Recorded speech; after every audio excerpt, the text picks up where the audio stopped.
Good morning, everybody. Joe Daniels from Williamsport. Thanks for taking time from your endorsement rallies to get an update on the food and beverage category. Wanted to talk today about the summer months. We know summertime, a lot of people out on vacation. A lot of time people have some extra time on their hands. A lot of people don't want to cook. So we're going to look at some statistics from the Radio Advertising Bureau about eating out. When's it happening?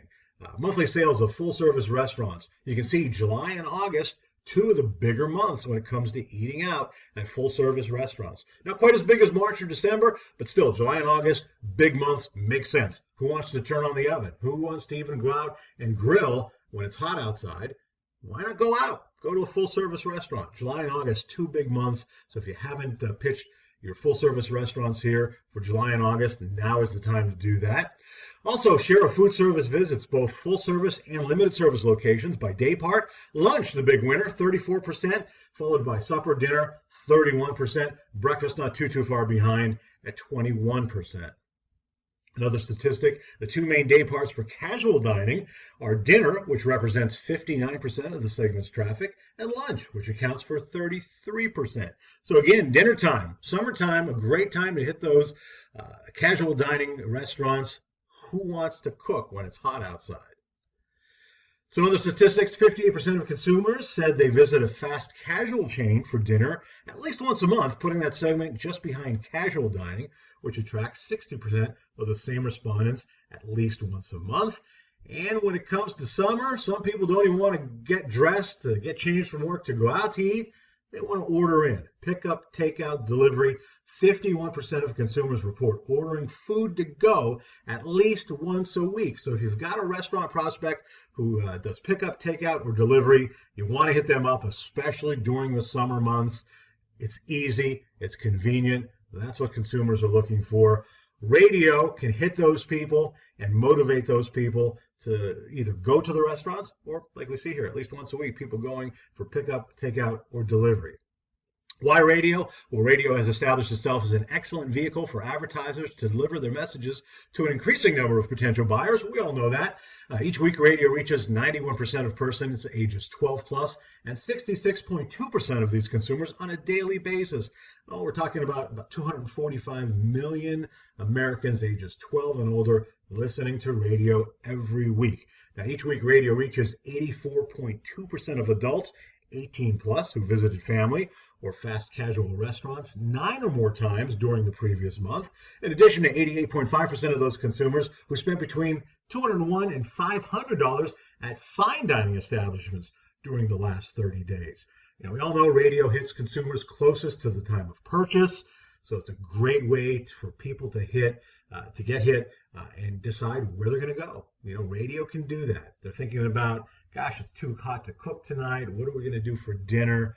Radio is the medium that can motivate those people as to where to go. So get that message out in front of your advertisers, your restaurant prospects, especially here during the summer months. Still a lot of time left in the summer to go out and do that. Radio is the medium that's going to motivate those folks to go out and eat at any of the restaurants, whether we're talking about fast food, quick service, or even fine dining. And of course, takeout, delivery, or pickup. Some success stories from around the region.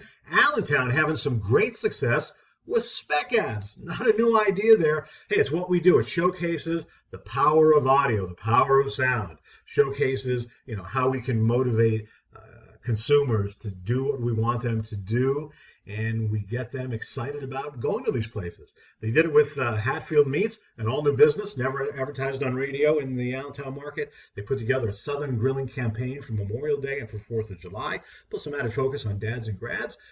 Again, they used the spec spot, sold them a $7,500 order. Billy did it for Eight Oaks Distillery, put together a spec spot. He visited them with the intention of taking a tour and learning about their business. When the tour was done, he had time to talk.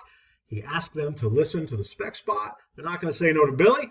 And he sold them a $14,000 campaign, all new business for Allentown. He did it again with Weyerbacher Brewing Company, same thing, put a spec spot together for their anniversary. They loved it, sold them a $2,000 campaign over a week and a half, promoting the anniversary, and other pending, continuing to buy and doing some other things with the folks in Allentown. Again, spec spots, if you're not using them, not just for food and beverage, for any category, they work. Get out and use them. And let's listen to the one from 8 Oaks Distillery. We're going back to a time when things were handmade by local tradesmen with local ingredients, crisper, cleaner, real. 8 Oaks Craft Distillers, makers of fine American vodka, gin, colonial rum, and authentic Applejack. Take a tour and visit the tasting room, where you can enjoy their artisan spirits and handcrafted cocktails in a rustic, comfortable atmosphere. 8 Oaks Craft Distillers. Come for a visit in nearby scenic Nutropoli, just off Route 309, or check out the online store at 8oaksdistillers.com.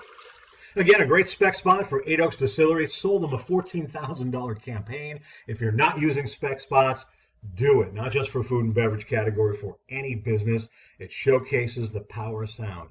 That's what we do. Another success from the Reading market.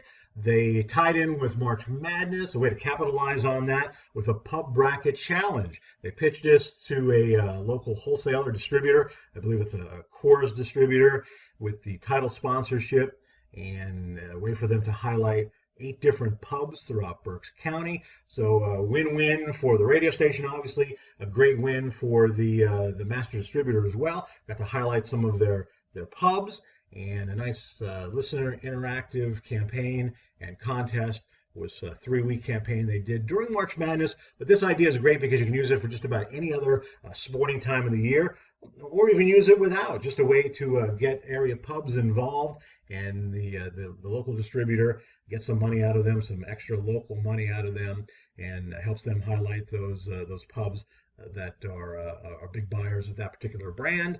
And again, it was a way for them to get some great money tied around March Madness. But I like this idea because you can use it for just about any time of the year, any other sporting event, or just a way to have a nice listener interactive campaign to get some local money out of somebody.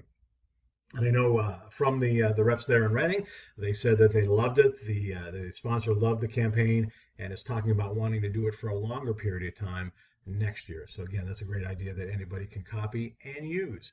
And that's about all I have this time around for the food and beverage category update. Thanks for listening, and have a great week.